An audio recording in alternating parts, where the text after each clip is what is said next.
meaning of curriculum development. So, curriculum development refers to the range of planning and implementation process involved in developing of graduate curriculum. Jadi, curriculum development itu suatu rencana dan kita implementasikan untuk memperbarui suatu kurikulum seperti itu. Kemudian adapun tujuan, ya seperti yang dikatakan oleh presenter sebelumnya, dalam kurikulum itu kita harus menyesuaikan need analisis siswa. Jadi tujuannya itu untuk apa? Untuk to assess students level of language acquisition in their mother tongue and in English. Then to find out what language skills the learner needs to perform a certain role, such as the student example, and to determine which group of students must need training in a particular language skill. And then to identify change in the record that people in the reference group consider important, and so on. Okay, we move to the societal factors. So there are several social factors that influence curriculum development. The first one is curriculum developers must consider the existing language teaching policies in the community. Terus yang kedua, the rationale behind the project and who supports it. Jadi siapa yang mensupport kurikulum tersebut. And next, language teaching experiences and traditions, and community views, teacher views, and the views of entrepreneurs and the business world. And the last is resource atau sumber. Next is project factors. So this project factor, Richard mentioned the following question, like who constitutes the project group and how were they selected? So curriculum developers can be teacher or administrator. So it means hal tersebut tergantung pada model yang mereka gunakan. Siapa yang memilih dan siapa yang dipilih dalam proyek ini adalah hal pertama yang harus diperhatikan. Seperti itu. Terus second is how are objectives and procedures determined. Project and project workers should be reviewed by someone who is truly skilled in this field, so that the progress of the project can be observed accurately.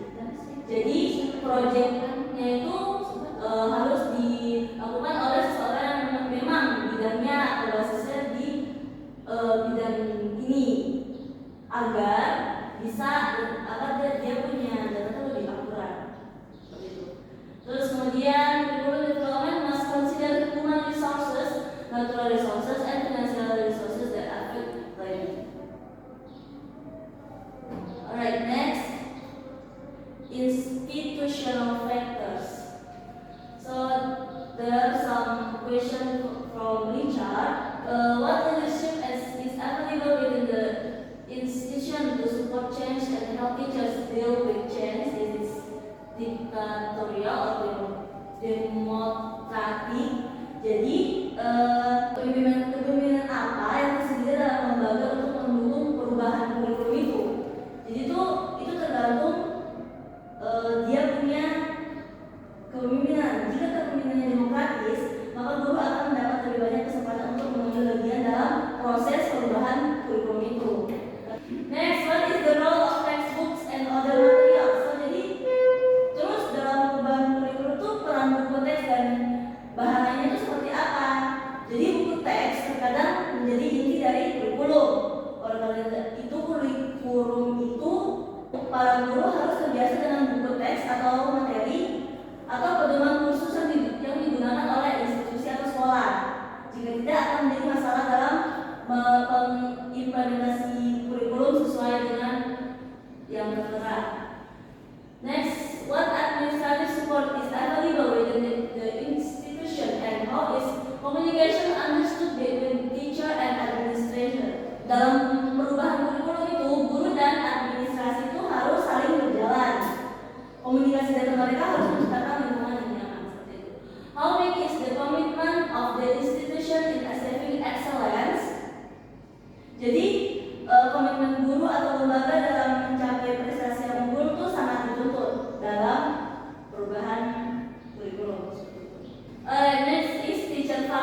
Jenis target seperti apa yang guru lakukan saat mengajar di sekolah? So, aspek guru seperti latar belakang, pelatihan, pengalaman, moral dan motivasi mereka harus dipertimbangkan lagi dalam ini.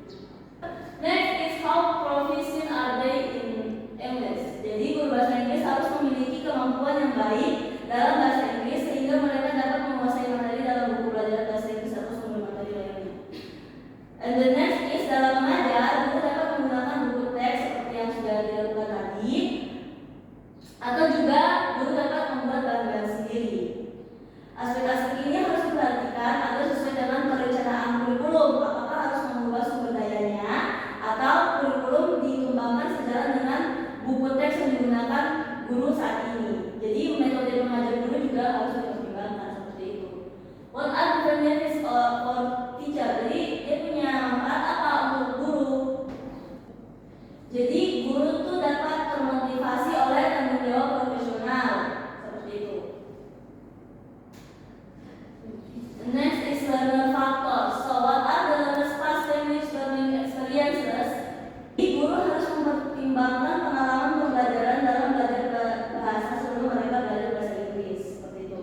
Terus are they homogeneous or heterogeneous group? So pelajar dapat dimotivasi oleh motivasi integratif atau instrumental. Guru dapat melakukan motivasi siswa yang berbeda dengan metode yang berbeda. Motivasi siswa itu terkait erat dengan harapan mereka dengan mempertimbangkan ini. And the last is adoption factor. So some of the following questions should be considered. The first one is what advantage does a change in curriculum offer? Jadi apa keuntungan yang ditawarkan oleh perubahan kurikulum? Jadi ketika kurikulum dikembangkan atau diubah, pengembang harus mencocokkan perubahan kurikulum dan prinsip guru. Apakah itu memberikan kontribusi positif atau tidak?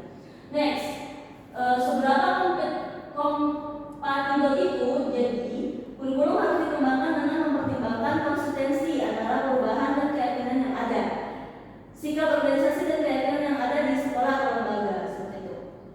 Apakah fitur dan manfaat inovasi telah dikomunikasikan dengan jelas kepada guru atau lembaga?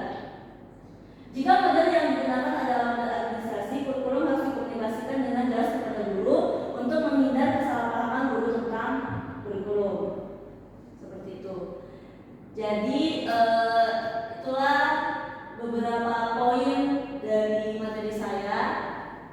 Mungkin dari teman-teman ada yang bertanya atau saran? Saya Yes, Dana silakan. mungkin bisa lebih dipersingkat lagi penjelasannya biar kita bisa menerima. Oke. Terima kasih saran dari Jana. Di sini saya akan memohon maaf juga untuk teman-teman sekalian karena dari saya sendiri tidak kesulitan untuk memahami materi ini karena saya juga sulit cari materinya. Saya sudah cari di buku yang bukunya Jack Richard, tapi itu terbongkar, terhambur, jadi saya susah menyusunnya begitu dan ada yang saya dapat tapi ya seperti ini gitu. Ya saya juga mohon maaf. Untuk kedepannya saya bakal lebih teliti lagi dalam mempresentasikan materi saya. Terima kasih. Ada lagi